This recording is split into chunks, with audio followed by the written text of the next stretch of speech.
नमस्कार दोस्तों, आपका हमारे YouTube चैनल में आपका बहुत बहुत स्वागत है। तो दोस्तों, चक्रव्यूह और अभिमन्यु वध, जानिए 5 ऐसे रहस्य जो आप नहीं जानते। अर्जुन और सुभद्रा के पुत्र अभिमन्यु के बारे में सभी जानते हैं कि वे किस तरह चक्रव्यूह में फंसकर मारे गए थे। आओ इस संबंध में जानते हैं 5 बेहद ही खास रहस्य। श्री कृष्ण ने दी शिक्षा। अभिमन्यु का बचपन अपने मामा श्री कृष्ण की द्वारका में ही बीता। वहीं उन्होंने अस्त्र शस्त्र की दिशा ग्रहण की। वहां श्री कृष्ण उनसे कहते थे कि तुम्हें भविष्य में बहुत महत्वपूर्ण भूमिका निभानी है। महाभारत के युद्ध में अभिमन्यु सबसे कम उम्र का योद्धा था। अभिमन्यु ने अपनी मां सुभद्रा की कोख में रहकर ही संपूर्ण युद्ध विद्या सीख ली थी। माता के गर्भ में रहकर ही उसने चक्रव्यूह को भेदना सीखा था। लेकिन वह चक्रव्यूह को तोड़ना इसलिए सीख नहीं पाया क्योंकि जब इसकी शिक्षा दी जा रही थी तब उसकी मां सो गई थी। परीक्षित का पिता अभिमन्यु का विवाह महाराज विराट की पुत्री उत्तरा से हुआ। उत्तरा को बृहनलाह बने अर्जुन ने नृत्य और गान की शिक्षा दी थी अपने अज्ञातवास के दौरान। अभिमन्यु के पुत्र परीक्षित, जिसका जन्म अभिमन्यु के मृत्युपरांत हुआ, कुरुवंश के एकमात्र जीवित सदस्य पुरुष थे। श्री कृष्ण की चाल, ऐसा कहते हैं, लेकिन यह कितना सही है यह एक रहस्य है। भगवान श्री कृष्ण की नीति के अभिमन्यु को चक्रव्यूह को भेदने का आदेश दिया गया। यह जानते हुए भी कि अभिमन्यु चक्रव्यूह भेदना तो जानते हैं, लेकिन उससे बाहर निकलना नहीं जानते। अभिमन्यु के चक्रव्यूह में जाने के बाद उन्हें चारों ओर से घेर लिया गया। घेरकर उनकी जयद्रथ सहित 7 योद्धाओं द्वारा निर्मम तरीके से हत्या कर दी गई, जो कि युद्ध के नियमों के विरुद्ध था। कहते हैं कि श्री कृष्ण यही चाहते थे, जब नियम एक बार एक पक्ष तोड़ देता है तो दूसरे पक्ष को भी इसे तोड़ने का मौका मिलता है।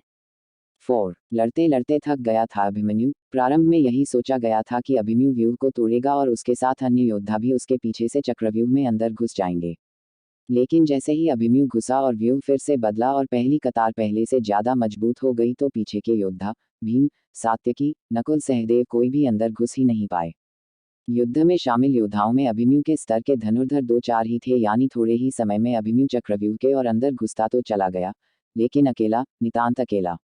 उसके पीछे कोई नहीं आया।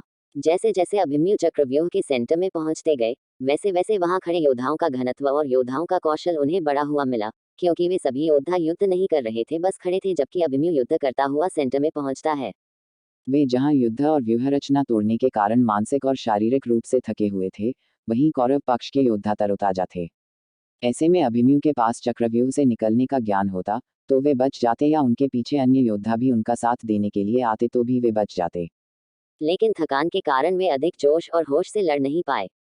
अभिमन्यु वध, अर्जुन पुत्र अभिमन्यु चक्रव्यूह भेदने के लिए उसमें घुस गया।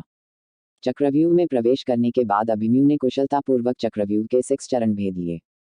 इस दौरान अभिमन्यु द्वारा दुर्योधन के पुत्र लक्ष्मण का वध किया गया। अपने पुत्र को मृत देख दुर्योधन के क्रोध की कोई सीमा न रही। तब कौरवों ने युद्ध के सारे नियम ताक में रख दिए। 6 चरण पार करने के बाद अभिमन्यु जैसे ही और आखिरी चरण पर पहुंचे, तो उसे दुर्योधन, जयद्रथ आदि 7 महारथियों ने घेर लिया। अभिमन्यु फिर भी साहसपूर्वक उनसे लड़ते रहे। सातों ने मिलकर अभिमन्यु के रथ के घोड़ों को मार दिया।